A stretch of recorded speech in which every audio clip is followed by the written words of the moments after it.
I got a sense you're perhaps interested in domestication or relationship woes, highs, lows, whatnot. So I was wondering if you can outline the creative collaboration you have with Claire, and perhaps do you consider her your muse in a way? Yeah, I do, definitely in a way.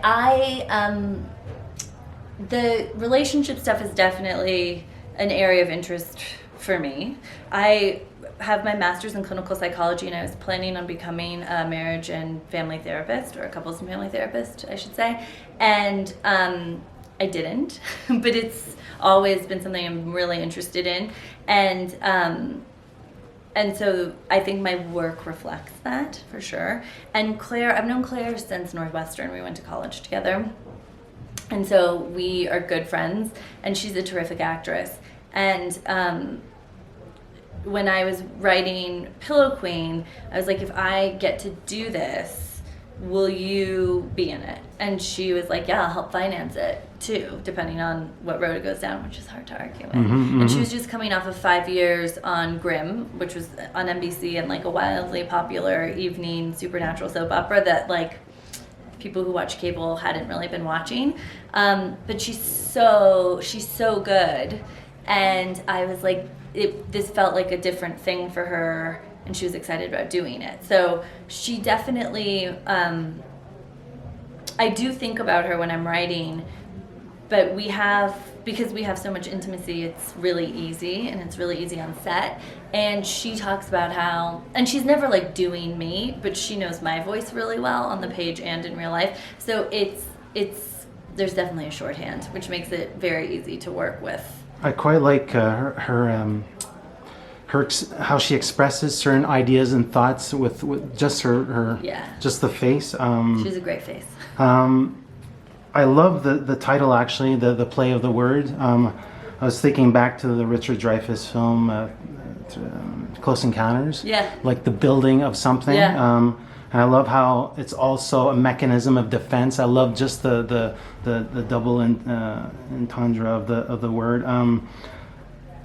I imagine there's certain elements of biographical elements to it. Yeah. I was wondering if you could discuss the genesis of the project, but how it came about. So those are my children in the movie. So I have little children. They're now 5, and they're actually about to be 6 and 3. They're 5 and 2. And I was thinking a lot about parenthood and motherhood specifically, and I wanted to make something that like visually told a story about certain feelings in early parenthood. And I actually originally wrote it as a 1-page thing that was part of this weird, almost like performance art series I went in to shoot, where it was just the montage basically from my film of her clearing a table, getting sick, vomiting, rinsing off the Legos and putting them away, because I felt like that was like a perfect visual metaphor and joke for like parenthood.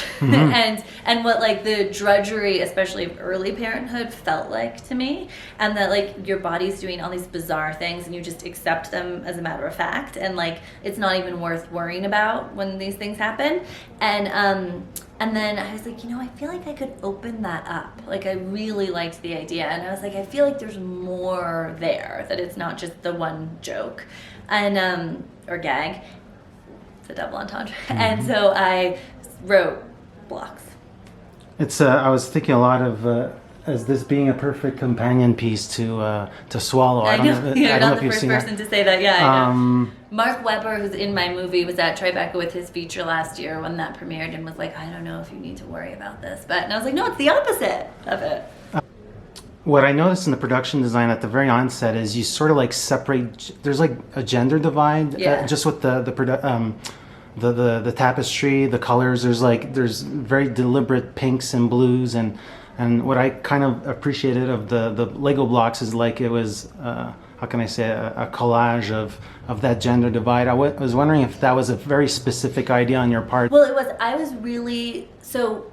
I really wanted to focus on the visual storytelling and like every aspect of it, and then I sort of became preoccupied with having a tight color palette. Like I said those words so many times, they became sort of meaningless.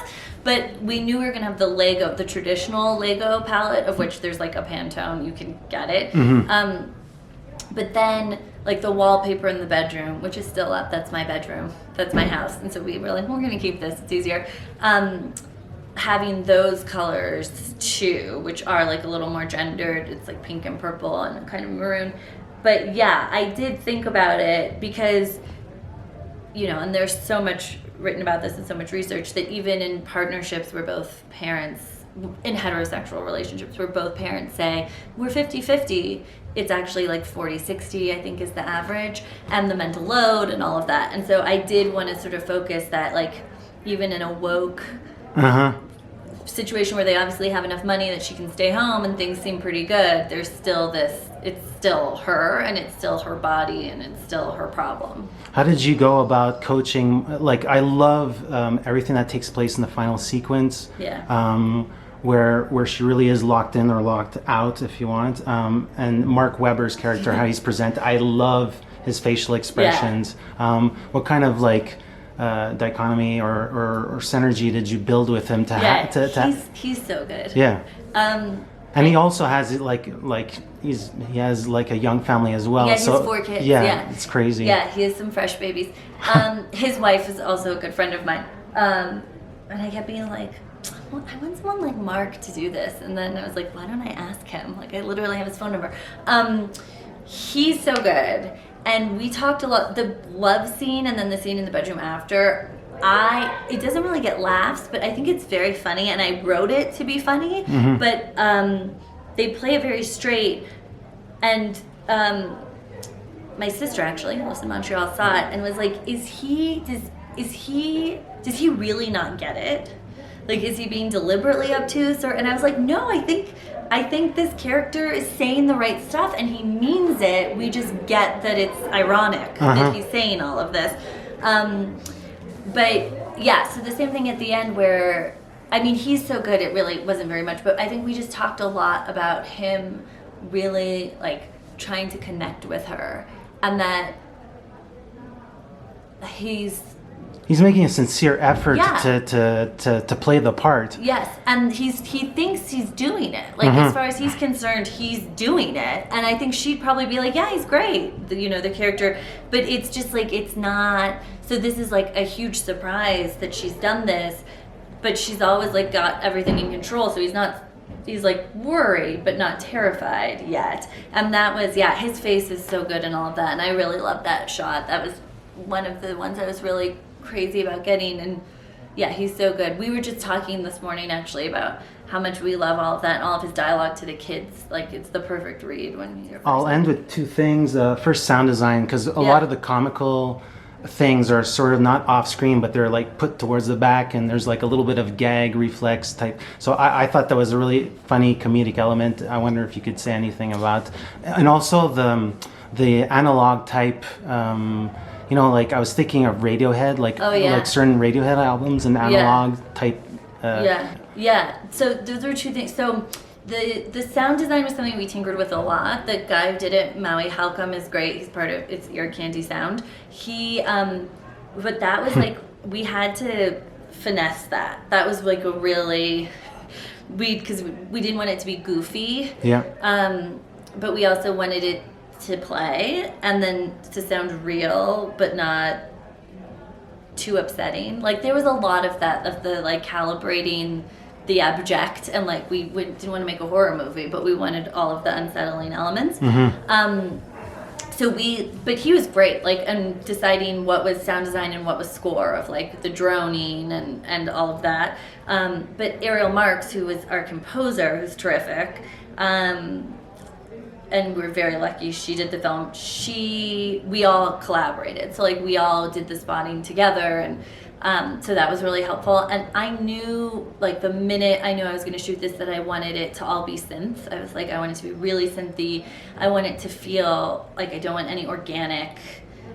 I don't want instruments. I want it to be electronic. And one, I felt like it was in good contrast to like kid life, to have that, and then also because the fact that she's vomiting something plastic, I wanted it to be a manufactured sound also. And so I was pretty like adamant about that. And then I felt like in the opening montage, we played around with like kid sounds as part of it, where there's nothing overt, but xylophone type. Yeah, and like there's some like binging and sounds like a game might make. So that was our intention with that. Cool. And so you worked with episodic, short form. Yeah. Are you moving towards feature? Are you? Yeah. Obviously, that's the question. No, everybody's not asking. at all. No, please.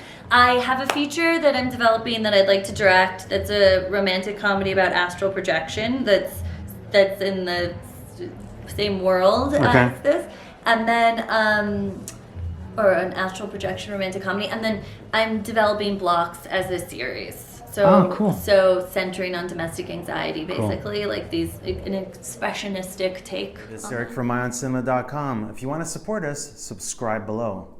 For more reviews, interviews, film festival coverage from Sundance, Cannes, Toronto, you want to check out these guys on this side.